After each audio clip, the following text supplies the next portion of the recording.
My name is Mia. I'm 26 years old, and up until last Sunday night, I thought family dinners were supposed to feel safe. I work as a freelance digital marketing consultant. I run campaigns for small businesses, manage social media accounts, negotiate brand deals, and honestly, I love what I do. My income isn't steady like a 9 to 5, but it's mine.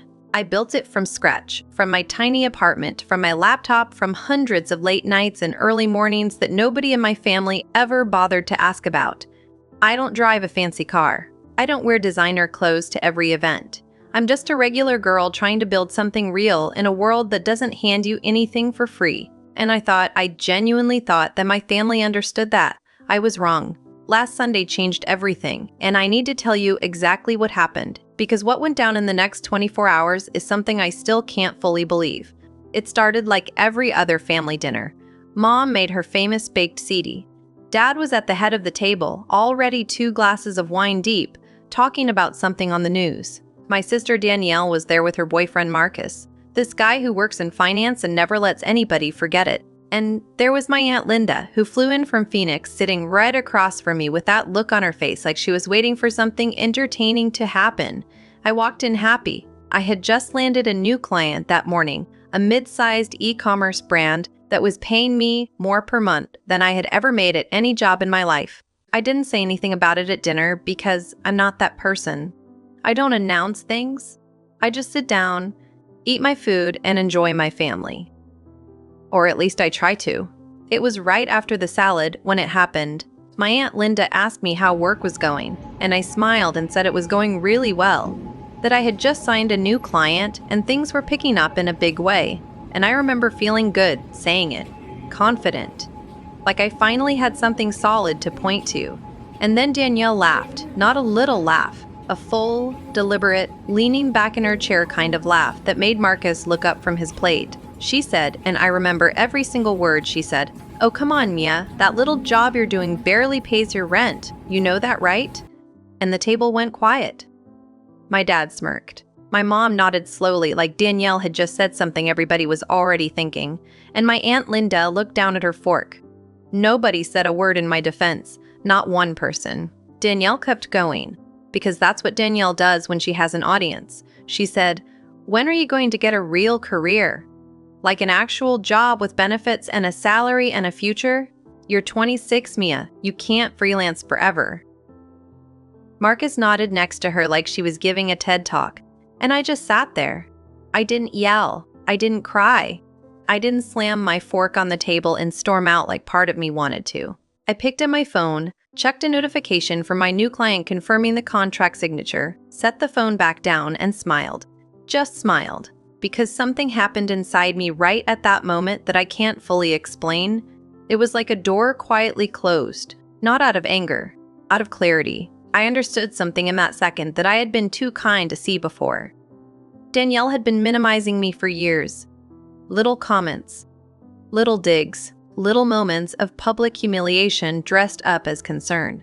And every single time I had laughed it off or changed the subject or told myself she didn't mean it. But sitting at that table, watching my dad smirk and my mom nod, I was done explaining myself to people who had already decided who I was.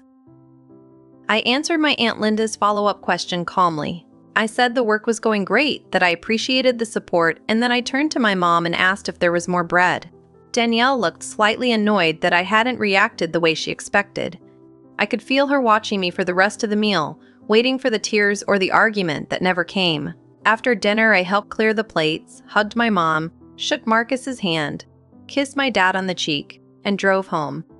I didn't cry in the car. I turned on my favorite playlist and thought about my new client and what the next quarter was going to look like. But underneath all of that, underneath the calm, there was something else building, something quiet, something patient.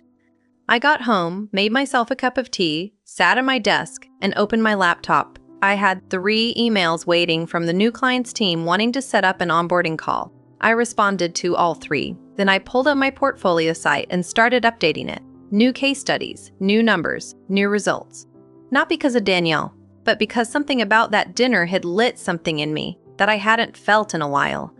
A kind of focused, quiet fire that doesn't make noise. It just burns. I fell asleep around midnight with my phone face down and my notifications on silent, and at exactly 7:18 the next morning, my phone started going off. Not one call, not two, 17 calls in less than 3 hours, all from Danielle. And when I finally picked up, her voice wasn't the confident, laughing voice from the dinner table. It was shaking. She said, "Mia, please, I need your help. Something happened and I don't know what to do." And I stood in my kitchen in my pajamas, coffee in hand, completely calm, and I listened. Because here's the thing about being underestimated. When the moment finally comes where someone needs exactly what you have, exactly what they laughed at, exactly what they called small, you get to decide what happens next. And I had not yet decided. I let her talk. I didn't interrupt, didn't gasp, didn't give her the reaction she was probably hoping for. Danielle was crying, which was already something I had almost never seen in my entire life, because Danielle doesn't cry. Danielle lectures, Danielle corrects, Danielle performs confidence like it's a full-time job, but right there on the phone at 7 in the morning, she was a completely different person. And I stayed quiet and let every word land. Here is what came out between the shaky breaths and the half-finished sentences. Marcus, her perfect finance boyfriend who nodded along at dinner while she humiliated me in front of our entire family, had been running a side business for the past 8 months, a dropshipping store.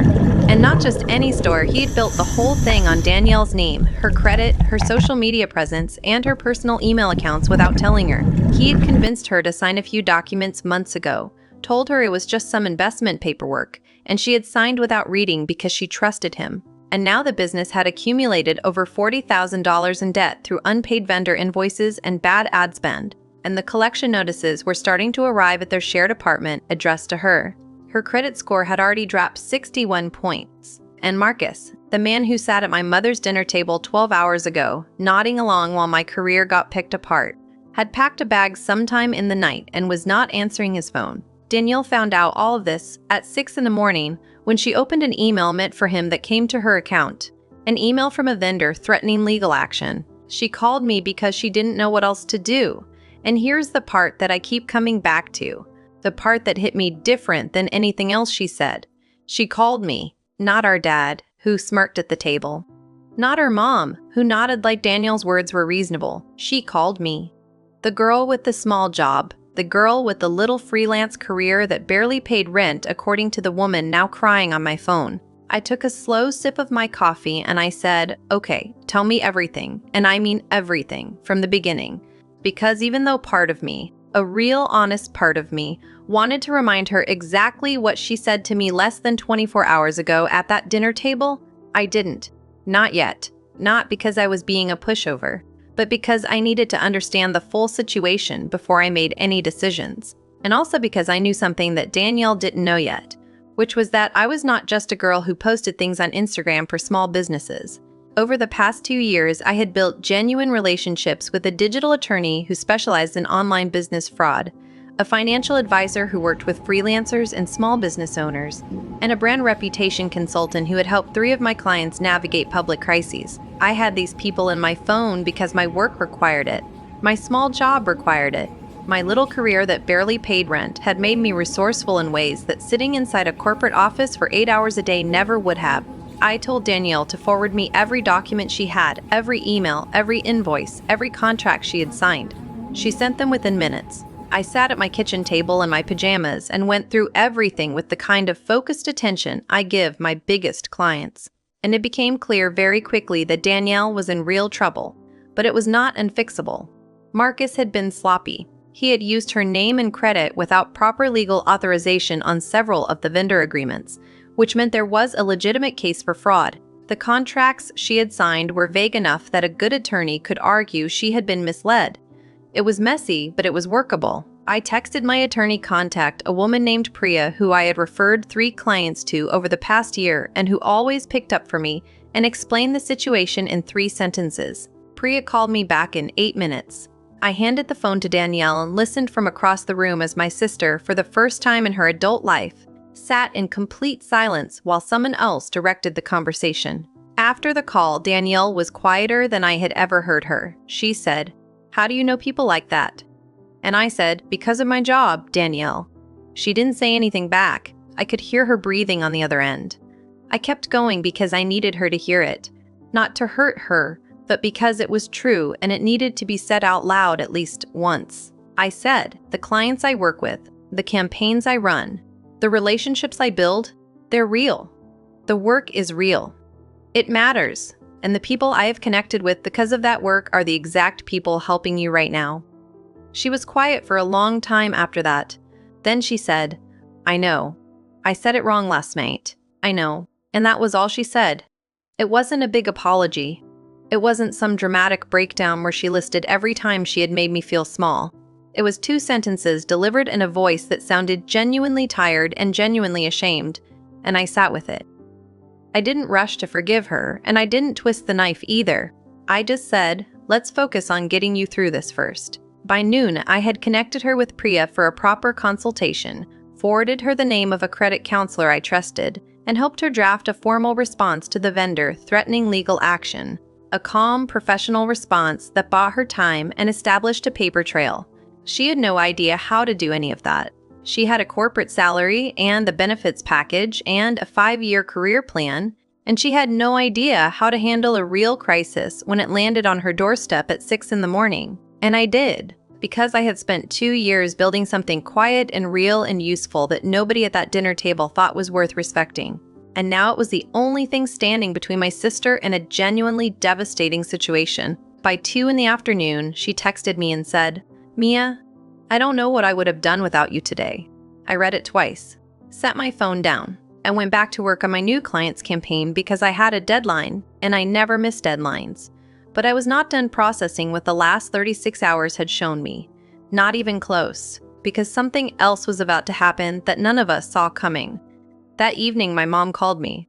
Not Danielle, my mom, and I knew the second I saw her name on my screen that Danielle had told her everything, because my mom never calls me in the evening. She's a morning caller, always has been. 7 a.m. on the dot with a quick check-in and a reminder to eat something warm.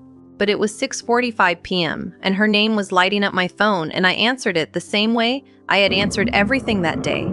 Calm, steady, no extra energy spent on bracing myself. She started talking before I even said hello. She said, Mia, Danielle told me what you did today.